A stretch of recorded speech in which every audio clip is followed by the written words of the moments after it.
Assalamualaikum warahmatullahi wabarakatuh. Sahabat Buya Milenial, khutbah iblis di hari kiamat kelak bisa menjadi renungan bersama. Tentunya agar kita tidak menjadi orang-orang yang merugi di akhirat kelak dan menjadi pengikut iblis di dalam neraka. Sebab ketika iblis dilaknat dan dikeluarkan dari surga karena menolak perintah Allah Subhanahu wa Ta'ala untuk bersujud kepada Nabi Adam alaihi salam, iblis bersumpah untuk menyesatkan anak cucu Adam hingga akhir zaman. Iblis juga memohon kepada Allah agar ditangguhkan ajalnya hingga hari kiamat. Allah pun mengabulkan doa iblis. Allah Subhanahu wa Ta'ala berfirman, "Ia iblis berkata, 'Ya Tuhanku, kalau begitu, maka berilah penangguhan kepadaku sampai hari manusia dibangkitkan.' Allah berfirman, 'Baiklah, maka sesungguhnya kamu termasuk yang diberi penangguhan sampai hari yang telah ditentukan atau kiamat.'" Quran Surah Al-Hijr ayat 36-37. Setelah itu, iblis lalu berusaha untuk terus menyesatkan manusia dari jalan Allah Subhanahu wa Ta'ala hingga hari kiamat. Berikut ini ulasan tentang siapakah iblis sebenarnya hingga dia mempunyai pengikut, serta isi khutbah iblis di hari kiamat kelak di hadapan pengikutnya. Sebelum lanjut, jangan lupa like, subscribe, dan share. Apa yang kamu tahu, yang lain juga harus tahu.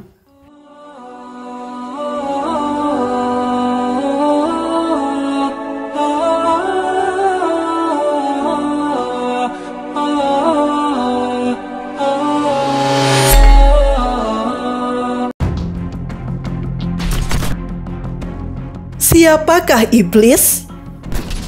Sahabat Buya Milenial, siapakah iblis yang merupakan makhluk Allah Subhanahu wa Ta'ala tersebut? Iblis adalah nama salah satu jin yang menjadi gembongnya para pembangkang. Dalil bahwa iblis dari golongan jin adalah firman Allah, "Ingatlah ketika kami berkata kepada para malaikat, sujudlah kalian kepada Adam. Maka mereka semua pun sujud kecuali iblis. Dia dari golongan jin dan membangkang dari perintah Allah."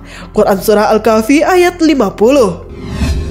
Sahabat Buya Milenial, iblis juga memiliki keturunan sebagaimana umumnya jin lainnya.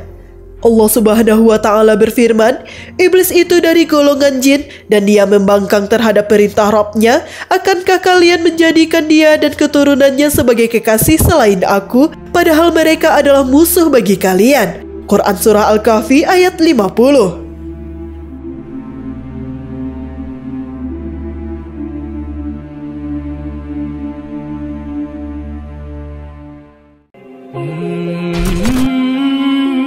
Isi khutbah iblis di akhirat. Sahabat Buya Milenial, ketika orang-orang kafir dinyalakan untuknya neraka jahanam yang dipimpin oleh iblis, mereka kemudian baru mengingat semua apa yang pernah ia lakukan di dunia.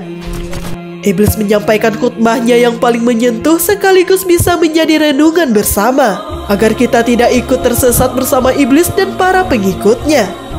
Allah Subhanahu wa Ta'ala telah menunjukkan sedikit rahasia sebuah peristiwa di hari kiamat kelak, yaitu ketika iblis berkhutbah di hadapan para pengikutnya.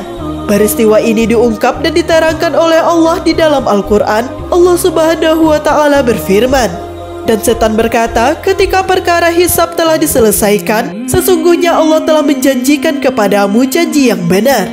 Dan aku pun telah menjanjikan kepadamu, tetapi aku menyalahinya. Tidak ada kekuasaan bagiku terhadapmu, melainkan sekedar aku menyeru kamu, lalu kamu mematuhi seruanku. Oleh sebab itu janganlah kamu mencerca aku, tetapi cercalah dirimu sendiri. Aku tidak dapat menolongmu dan kamu pun tidak dapat menolongku.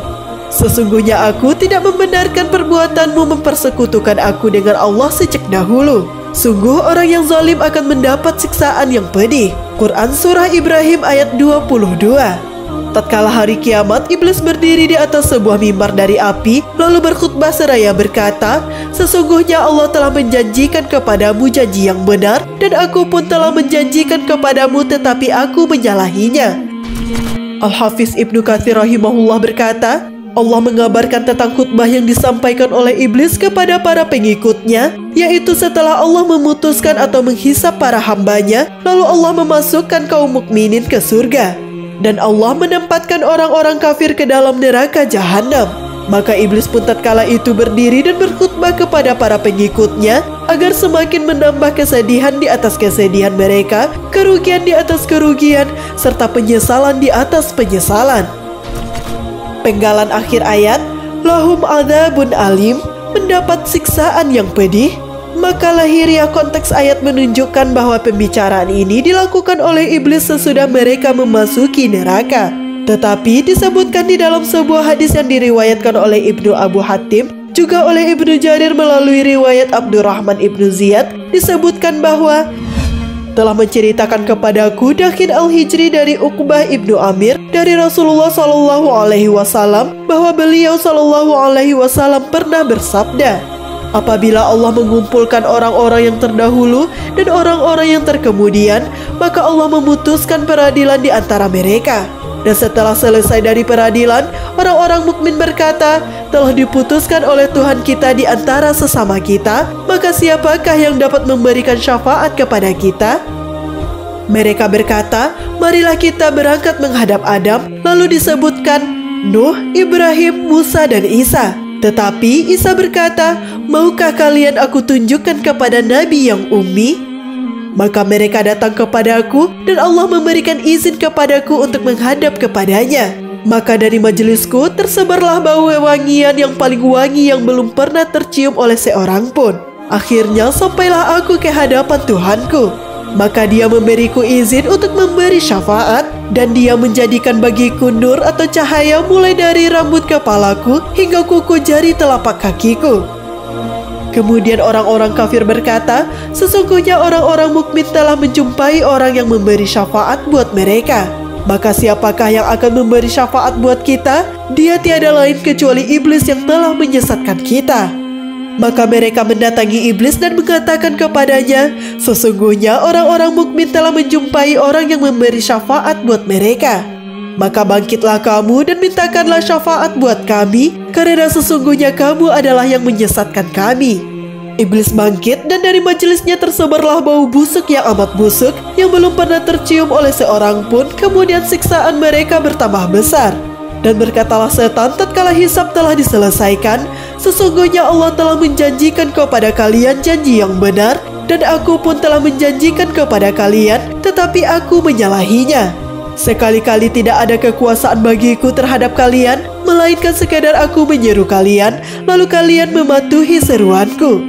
Oleh sebab itu, janganlah kalian mencerca aku, tetapi cercalah diri kalian sendiri. Quran Surah Ibrahim ayat 22. Sahabat Buya Milenial, itulah khutbah iblis di akhirat kelak.